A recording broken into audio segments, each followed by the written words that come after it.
அனைவருக்கும் வணக்கம். இந்த காணொலியில் நம்ம என்ன பார்க்க போகிறோம் அப்படின்னா, கணிதம் அதை பற்றி தான் பார்க்க போகிறோம். கணிதத்தில் என்ன பிரிவு அப்படின்னு பார்த்தீங்கன்னா சதவீதம். அதை பற்றிய கணக்குகளை தான் இந்த காணொலியில் நம்ம பார்க்க போகிறோம். இப்போ முதல் கேள்வி என்ன அப்படின்னா, ஒரு எண்ணின் 40% 40 கழித்தால் 40 கிடைக்கும் எனில் அந்த எண் என்ன அப்படின்னு கேட்டிருக்காங்க. அதாவது ஒரு நம்பரோட 40%லேருந்து 40 கழிச்சா 40 கிடைக்கிது அப்படின்னா அந்த நம்பர் என்ன அப்படின்னு கேட்குறாங்க. இப்போ 40% அப்படிங்கிறத எப்படி எழுதுவோம் அப்படின்னா 40/100 இதுதான் சதவீதத்தில் ஒரு நம்பர் குறிப்பிடுறப்ப நம்ம எழுதுறது. இப்போ 40/100 x - 40 = 40. அதாவது 40% 40 கழிச்சா 40 கிடைக்கிது. அதுதான் 40/100 x - 40 = 40. இப்போ 40/100 x = 80. இப்போ இதுலேருந்து உங்களுக்கு எப்படி கணக்கு கொடுப்பாங்க அப்படின்னா 40/100ங்கிறது சதவீதம், அதாவது 40%. ஏற்கனவே இங்கே இப்போ முன்னாடி பார்த்தீங்கன்னா 40/100 x - 40 = 40ன்னு இருக்குது. இப்போ இந்த சைடு போகிறப்ப 40/100 x = அந்த 40 இந்த 40 சேர்றப்ப 80 மாறுது. இப்போ இந்த 40லேருந்து இதை டிவைடட் பண்ணிங்கன்னா 40லேருந்து 80 டிவைடட் பண்ணிங்கன்னா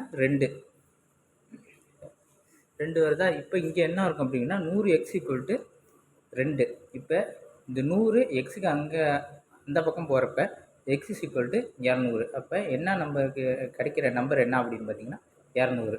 இப்போ 200லேருந்து 40%, 200ஓட 40%லேருந்து 40 கழிச்சா நமக்கு 40ங்கிற நம்பர் கிடைக்கிது.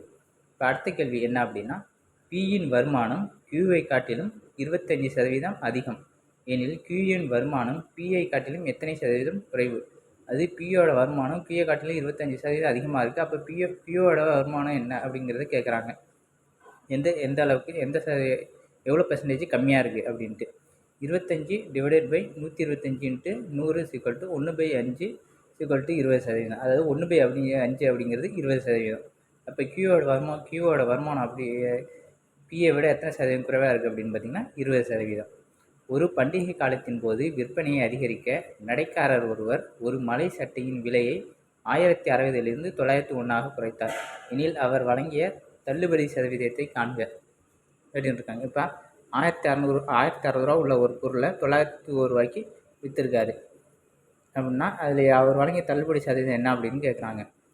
1060 - 901 = 159 ரூபா. 159 ரூபாய்க்கு எவ்வளோ % அப்படிங்கிறது பார்த்தோம்னா 159 / 1060 × 100 = 15%. ஆக 1060லேருந்து 901 ரூபாய்க்கு குறைக்கிறப்ப 15% தள்ளுபடியில் அவர் அந்த ரெயின் கோட்டை அதாவது கொடுத்துருக்காரு. அடுத்த கேள்வி என்ன அப்படின்னு பார்த்தீங்கன்னா, ஒரு பொருளின் மீது வழங்கப்படக்கூடிய தள்ளுபடிகள் 25%, 20% எனில் இதற்கு நிகரான ஒரே சமமான தள்ளுபடி சதவீதத்தை காண்க. 100 - 25. ஃபஸ்ட்டு 25% கொடுக்குறாங்களா, அப்போ 100லேருந்து 25% கொடுத்துட்டாங்கன்னா 75% இருக்கும். இப்போ திரும்பி 20% தள்ளுபடி கொடுக்குறாங்க. அப்போ 20% தள்ளுபடி கொடுக்குறப்ப எவ்வளோ ஆகும்? 75 - 20 = 60 - 100 = 40%. மொத்தம் 40% நமக்கு கிடைக்கிது. 100லேருந்து 25% கழிக்கிறப்ப நமக்கு 75% இருக்குது. அது 75லேருந்து தான் நமக்கு 20 கழிக்கணும்.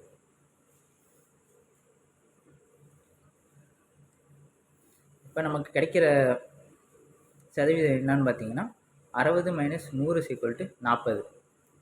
அடுத்த கேள்வி என்னன்னு பார்த்தீங்கன்னா, ஒரு மாணவர் 31% மதிப்பெண்கள் பெற்று 12 மதிப்பெண் குறைவாக பெற்றதால் தேர்ச்சி பெறவில்லை. தேர்ச்சி 35% மதிப்பெண்கள் தேவை எனில் தேர்வின் மொத்த மதிப்பெண் என்ன? அதாவது ஒரு மாணவர் பாஸ் ஆகிறதுக்கு தேர்ச்சி பெறத்துக்கான மதிப்பெண் என்னன்னு பார்த்தீங்கன்னா 35%. ஆனால் இந்த மாணவர் 31% தான் பெற்றிருக்காரு, மதிப்பெண்கள் தான் பெற்றிருக்காரு. 12 மதிப்பெண் குறைவாக பெற்றதுனால தேர்ச்சி பெறலை. அப்போது மொத்த மதிப்பெண் என்ன அப்படின்னு கேட்குறாங்க. இப்போ 4% = 12. இப்போ 100% என்ன அப்படின்னா 100 / 4 × 12 = 300. 300 மதிப்பெண்கள் தான் மொத்த மதிப்பெண்கள். பீட்டர் என்பவர் தேர்வில் 30% மதிப்பெண் பெற்று 10 மதிப்பெண் வித்தியாசத்தில் தோல்வியடைந்தார். பால் அதே தேர்வில் 40% மதிப்பெண் பெற்று 15 மதிப்பெண் கூடுதலாக பெற்றார் எனில் அந்த தேர்வின் மொத்த மதிப்பெண் என்ன? 10% அப்படிங்கிறது 25 அப்படின்னா 100% அப்படிங்கிறது 250. அப்போ அந்த தேர்வின் மொத்த மதிப்பு என்ன அப்படின்னா 250. 0.07 என்பது என்ன? 7/10,000, அதுதான் 0.07 அப்படிங்கிறது. 6:4:10 சதவீதமாக மாற்றுக. இதோட மொத்த பங்கு என்ன அப்படின்னா 20.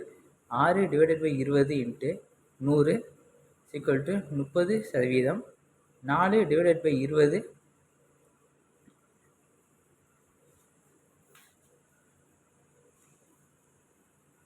× 100 20%. 10/20 100 50%. விடை என்னன்னா 30%, 20%, 50%. இதுதான் இதோட சதவீத பங்குகள்.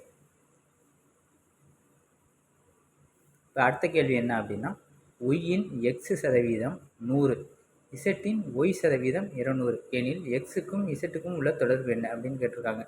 x/100 × y = 100, y/100 × x = 200.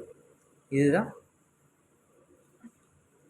200. இப்போ y = 10,000 / x = 10,000 / 10,000x × z = 200, z = 2x. அதாவது எக்ஸுக்கும் இசட்டுக்கும் உள்ள தொடர்பு என்ன அப்படின்னா 2x. அதுதான் தொடர்பு.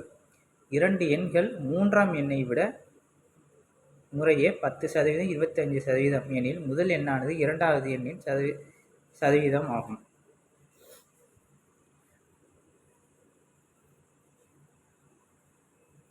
அதாவது 3 நம்பர் கொடுத்துருக்காங்க. அந்த 3 நம்பர் வந்து மூணாவது நம்பரை விட 10%, 20% அதிகமாக இருக்குது அப்படின்னா முதல் மற்றும் இரண்டாவது எண்ணின் சதவீதம் என்ன அப்படின்னு கேட்குறாங்க. A/B/C = 110 125 100. இதுதான். இப்போ இரண்டு எண்கள் மூன்றாவது எண்ணை விட இப்போ முதல் எண்ணு பார்த்தீங்கன்னா 10% அதிகமாக இருக்கா, 110. 20% அதிகமாக இருக்குது பார்த்தீங்கன்னா 125. மூணாவது 100. இப்போ இதை எப்படி எழுதுனா 110 125 22 இதை எப்படி எழுதலாம் அப்படின்னா சதவீதமாக மாற்றுறதுக்கு 22 25 × 100. இதுதான் சதவீதமாக மாற்றுறது. இப்போ நமக்கு எத்தனை சதவீதம் கிடைக்கிது அப்படின்னா 88%. அதாவது இரண்டாவது எண்ணின் சதவீதம். ஒரு மாணவர் ஒரு எண்ணை 5.3 பெருக்குவதற்கு பதிலாக 3/5 பெருக்கிறாரு அப்படின்னா அதோட சதவீத பிழை என்ன அப்படிங்கிறது தான். இதுக்கு எல்சிஎம் எடுத்தால் 15.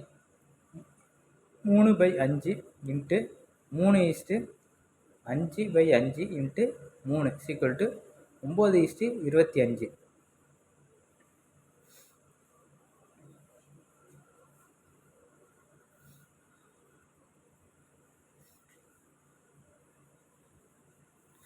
= 16. 16 / 25 × 100 = 64.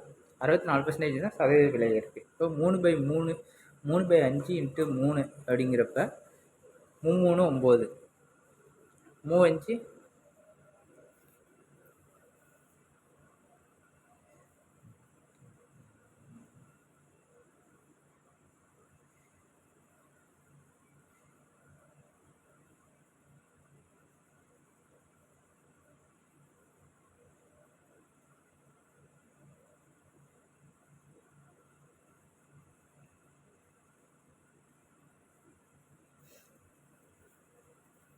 அது 3 9 5 25.